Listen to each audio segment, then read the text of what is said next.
the exercise of the day is the star plank, and basically we're exercising core stabilization all the way around, and also shoulder stabilization in an isometric fashion for both. So contraindicated, meaning that people that with high blood pressure should probably avoid this movement unless it's okay and you have an okay to do it, to do isometric contractions, which is held.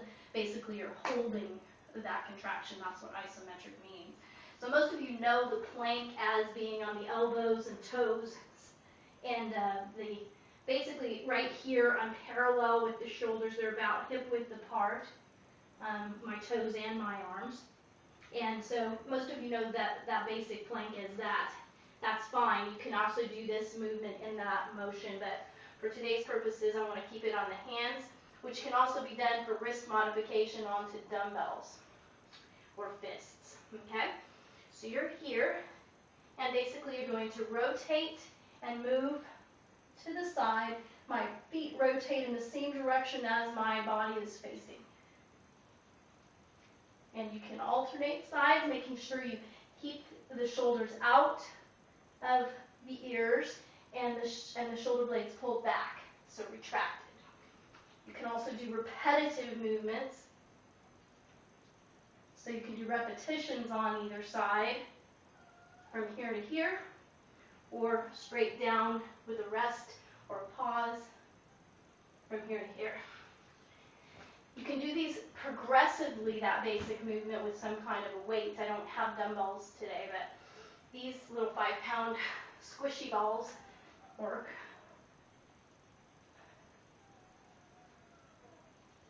Okay, just keep in mind you want to keep that form good. The scapula is down and back, and then whichever arm is on the base is right over the shoulder. Now, for some of you that might be injured or working on things post-surgery, whatever, you can modify onto an elevated surface for this movement until you have that range of motion or that strength. Even a wall is okay. You can even use fists. Of course, you're not going to feel it as much in your trunk, but you can get a little bit going progressively in an elevated position. So now, to progressively challenge you, those that find that kind of a movement quite easy, you can place your base hand on an unstable surface of some sort. This one is a BOSU. Okay? Either repeaters or alternating. If you're alternating, be careful that you place your hand in the center each time and that your base stays solid and your form stays good. That's one form of challenge. Another form of challenge is a medicine ball.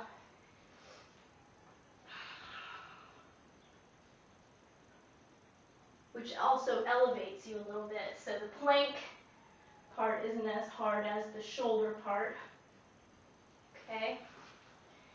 Same thing with the kettlebell. Keep in mind, the smaller the kettlebell, the harder this one's going to be. Be very careful. I would recommend repeaters with the kettlebell. I've done it to myself a couple times with this.